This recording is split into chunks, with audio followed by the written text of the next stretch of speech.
真係應驗咗呢句。以前我未化妝，你愛理不理；而家我化妝之後，你高攀不起啊！呢一棟上一年我過嚟影過舊屋一件，今年搖身一變，成件全新件嘅單價。咁嘅立面，你中唔中意？今日帶你睇一件，睇佢點樣設計，兩邊路110幾方佔地嘅單價，到底點樣設計好？呢個設計呢都算新穎嘅。我哋睇完之後，對呢間屋嘅一個評價都係好高嘅。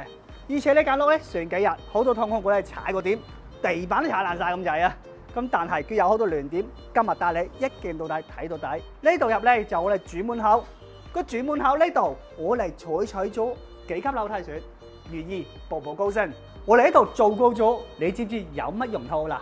咁上到呢度咧就嚟一個大堂嘅位置，哇！呢啲門啊都係用作料嘅，正啊！嗱，呢度咧就嚟一個電梯。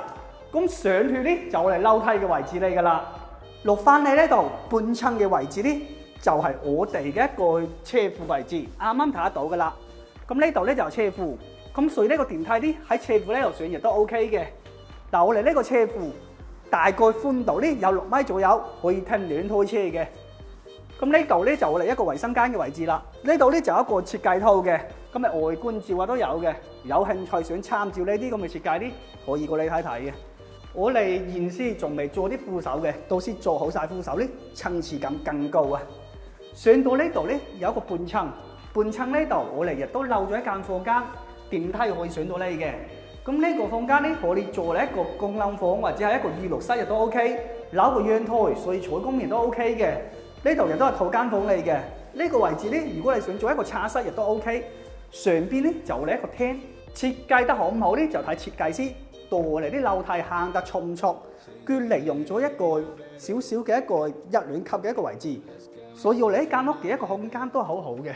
咁呢度可以電梯上到嚟，廚房喺呢個位置。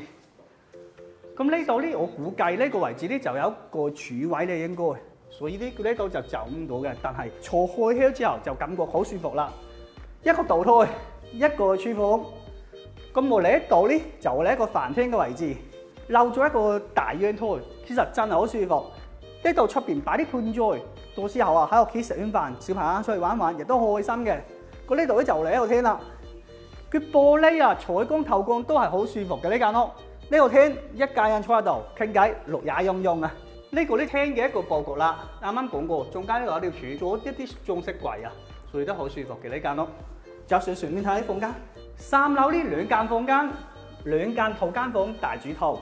咁我哋睇下呢個房間，呢個房間咧就長方形嘅一個空間嚟嘅，有扭個大陽台。咁呢度到時候擺倉啊，空間尺寸都係幾好嘅，左右窗，咁呢透光係冇問題。咁呢度咧有一個細細間嘅一個衣帽間，嗱呢度咧就做下櫃，個尺寸可以嘅。其實呢一層嘅話，佢咧設計得幾合理嘅。咁呢一間房咧，第2間嘅套間房啦。咁呢我哋入到嚟之後，倉咧就去擺喺呢個位置。咁呢啲電視櫃啊，各方面都喺度，有個大玻璃。佢呢個玻璃應該係嗰個隔音玻璃嚟嘅。後邊呢度咧就有一個大衣櫃啦。呢個位置可以做書房，雲室間喺呢邊。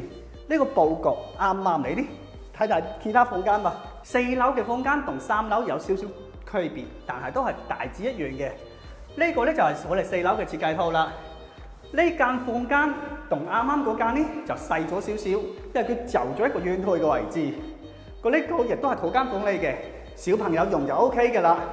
咁隔離呢間房咧，亦都係有少少修改。咁呢個咧亦都係套間房，床擺喺呢個位置，2個小朋友應該每人1間房係可以嘅。咁呢度出邊咧有一個大嘅一個陽台，頂樓就係天台啦，佢就未整好，我哋就咁上去睇啦。個電梯會上到嚟，呢隻格局你會評幾分呢？